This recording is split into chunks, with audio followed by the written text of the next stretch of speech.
اگر شوہر بیوی کو اپنے ماں باپ اور رحم کے رشتوں سے کاٹ دے، اگر بیوی اپنے ماں باپ اور شوہر کے ماں باپ اور ان کے رحم کے رشتوں سے کاٹ دے اور بیوی کو ماں باپ کے گھر نہ، اچھا بیوی کے تعلق سے ہے نا، بیوی کو ماں باپ کے مطلب شوہر جو ہے بیوی پہ ظلم کر رہا ہے کہ اسے اس کے رحم کے رشتے اس کے ماں باپ کے گھر نہیں جانے دے رہا ہے، نہ جانے دے صرف اپنی انانیت کی وجہ سے، جب کہ دین قائم رکھتا ہو اور یہ چاہے کہ تو میرے والدین سے حسن سلوک کرے تو بیوی کیا کرے، جبکہ قرآن کہہ رہا ہے کہ تم بات کیوں کہتے ہو جو کرتے نہیں۔ ٹھیک، خاتون کا ایک سوال ہے کہ ان کے شوہر انہیں اپنے والدین کے پاس جانے نہیں دیتے اور ان سے کہتے ہیں کہ میرے والدین سے اچھا سلوک کرو۔ ٹھیک،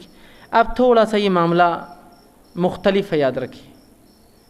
عورتوں کے لیے جو شادی شدہ ہے، شادی شدہ عورت کے لیے اللہ اور اس کے رسول کے بعد اس کے والدین نہیں ہیں، اس کا شوہر ہے، یہاں ریپلیسمنٹ ہو جاتا ہے تھوڑا سا۔ یہ فرق انشاءاللہ 27 کے دن جو میرا عنوان نکاح سنت نکاح ہے اس میں بتاؤں گا میں۔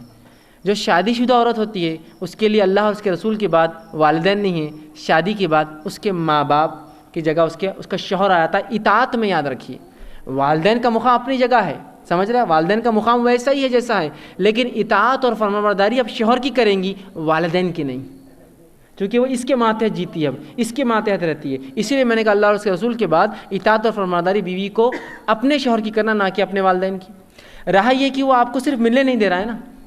آپ والدین کے لیے دعا کر سکتے ہیں یہاں سے بیٹھے بیٹھے، فون پر بات تو کر سکتے ہیں نا۔ ٹھیک ہے، آپ کا دل چاہتا ہے، میں بھی چاہتا ہوں کہ آپ جائیں، لیکن نہیں چاہتا ہے وہ، تو آپ فون پہ بات کر سکتے ہیں، بات چیت کر سکتے ہیں، نیٹ کے ذریعے کانفرنس آج کل ماشاءاللہ آسانی سے ہوتی ہے،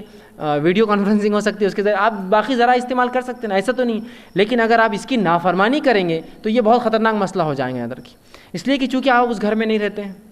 آپ کی کفالت آپ کا شوہر کرتا ہے، آپ اس کے ماتحت ہیں، اس کی اطاعت آپ پر اب لازم ہے۔ ہاں یہ الگ بات ہے کہ اگر 100% وہ کہے کہ والدین کے پاس نہ جائے تو آپ پھر سوچیں کہ مسئلہ کیا ہے۔ لیکن آپ کا جو سوال ہے کہ جو خود کہتے ہو کرتے نہیں، مطلب خود میرے کو میرے والدین کے پاس نہیں جان دے رہے اور میں ان کے والدین سے اچھا سلوک کروں، تو یہ اصول آپ کا یہاں غلط ہوگا۔ اگر وہ آپ کے والدین کے پاس نہیں بھی جانے دیتا تب بھی اس کے والدین کے ساتھ آپ اچھا سلوک ہی کریں گے۔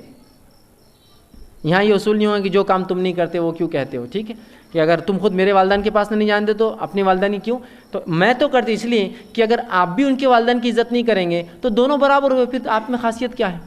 وہ مجھے گالی دے اور میں اس کو گالی دوں، دونوں برابر ہیں۔ وہ مجھے گالی دی اور میں نے جواب نہیں دیا، میں الگ ہوں اس سے،